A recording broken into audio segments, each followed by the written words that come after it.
Magandang araw sa inyong lahat mga palangga. Welcome back to my channel, The MJ's Vlog. Thank you so much mga team abroad, team Pilipinas, team seniors, team bahay. Magandang araw sa inyong lahat. Hello!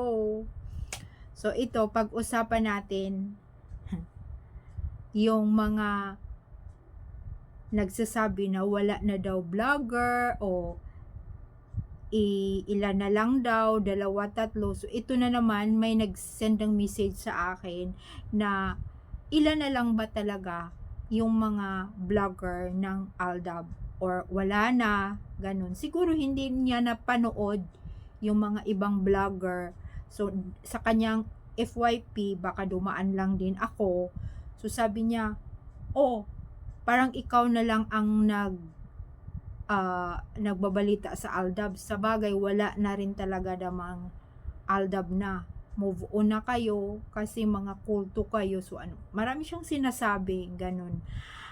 Hindi, palagi pa rin, alam ko nung isang araw, mayroon pa rin si Destiny. Di mo ba mga palangga? Kasi may nagsasabi, mga 5 pa ba kami? Marami pa rin. Kung yung 5 na yan, ang dami niyan. Diba?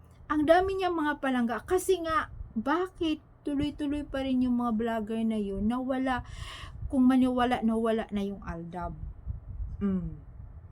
Bakit nagpapatuloy pa rin na pinupush talaga natin na may Aldab talaga at mayroon talagang Aldin at Mina kinasal?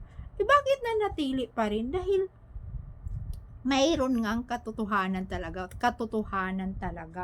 Kaya yung mga katotohanan ng mga Aldab Nation, ng mga vlogger, yan, ipag-pray talaga natin hanggang kailan yung dalawa aamin ng kanilang relasyon. Yan talaga. Sa dami natin, biro mo, marami tayo talaga. Ayan, ako, believe ako sa Twitter.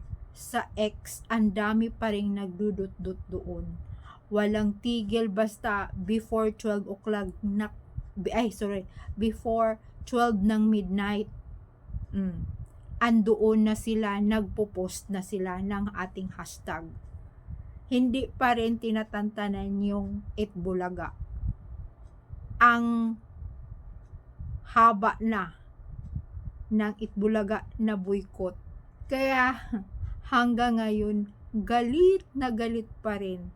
Siyempre, no, yung mga Itbulaga management na yan sa Aldab Nation, dahil hindi tinatantanan nandyan pa rin yung Aldab Nation na nagdudot-dot na boycott pa rin ang Itbulaga. Diba, ang dami na nilang nilalabas kay Mingay, in-interview na nila si Mingay kung gaano katotoo, inaamin na ni Mingay na talagang nagpakasal siya, o talagang nagsanibwersa, diba? Terribly. Grabe ang pinagdaanan ng mga Aldab Nation. Yan na nga, sabi pa nga ng mga friends ko, bakit naman ginaganyan nila no ang mga Aldab Nation ng Itbulaga or ni Maine at ni Alden? Parang ang laki ng kasalanan ng mga Aldab fans. O maisip mo rin, bakit gumawa nga sila ng kwento? Para lang talaga walain? Para lang hindi na sila pag-usapan dahil tinatago nga nila ang kanilang relasyon? Yung inilabas lang ay puro showbiz? Ano kaya ang purpose? Kasi talagang tahimik na sila. Pero nandoon pa rin naman si Alden na magpapasalamat sa lahat ng fans, kaso nga lang hindi na binabanggit yung Aldab Nation. Hindi na binabanggit niya ang Aldab Nation, pero nagpapasalamat, sabi pa nga niya, hindi niya maabot yung kanyang kasikatan or kung nasaan siya ngayon kung hindi sa mga fans. Yung iba nga talaga kasi ayaw na dahil wala na nga ang Aldab.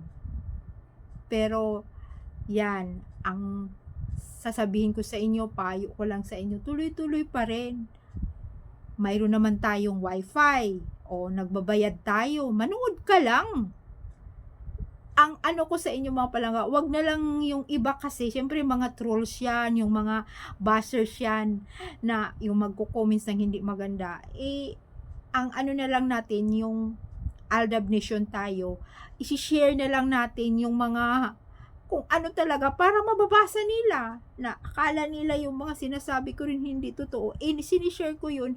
Yun din, mas marami pa nga yung mga iba talagang aldabnisyon yung umpisa talaga na sinubaybayan, lalo na sumusunod-sunod noon sa kalyeserye. Ang dami pa nga nilang sharing. O may nag-share pa sa atin na nakikita talaga nila si Aldin at Min sa personal. Diba?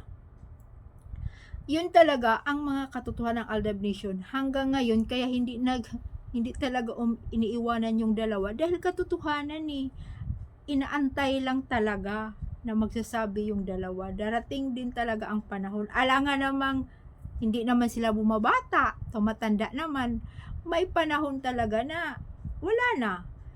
Magninegosyo na lang sila, o kaya nga hindi naman talaga magiging hanggang forever na mayroon silang pelikula, teleserye. Darating ang panahon, talagang wala na yan. So magninegosyo na yan, doon na yan. Doon na nila sasabihin yan. Malapit na tayo sa katotohanan. Ngayon pa ba tayo atras, mga palangga? Walang atrasan. Kaya nga sinasabi ko sa inyo, basta nandyan kayo, nandito pa rin ako magkukwento sa inyo. Magsisearch pa rin ako kung anong nangyari na sa ating Aldab. Kahit nga man wala, hindi sila magkakasama sa isang frame or sa isang show, pero sa tunay na buhay magkakasama naman. At ano pa ba yung mga nakikita natin, yung sa CH na bahay nila, magkakapareho yung mga surroundings, yung view ni Aldin, yung view ni Maine, magkakapareho. Bakit? Ano yung coincidence lang or sinasadya lang nila magkakapareho? Hindi diba? Mayroon din yung pangalawang anak ni panganay nila na babae, ni Aria, or sino yung babae na yun, di ba magkakapareho? Yung nandun si Mingay sa labas, tapos nandito si Aria sa loob, magkakapareho yung kanilang mga pictures, sa kanilang mga background. Bakit? Tapos si Aldin ganun din, di ba magkakapareho yun? Loko lang ba yun? Alam mo, depende na yun. Kasi yung iba talaga, siyempre, kung yun ang gusto nilang ididi na hindi yun, hindi. At saka tayo, yun talaga.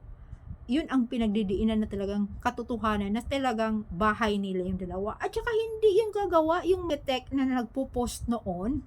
May isang architect, hindi lang naman isang architect or isang na magpo-post. May isa na, mayroon nga silang mansion or mayroon silang negosyo or something na building, mayroon silang building na itatayo na ang nagmamay-ari yung dalawa, Aldin at Maine. Ano pa nga ba yun? Wala yun sa showbiz, yung architect na yun. Ba't niya siya nagpo-post? Kaya yun, dami nating mga katotohanan, ang daming nasa baol na mga katotohanan. Kaya thank you so much, mga palangga. Tuloy-tuloy pa rin. Bye!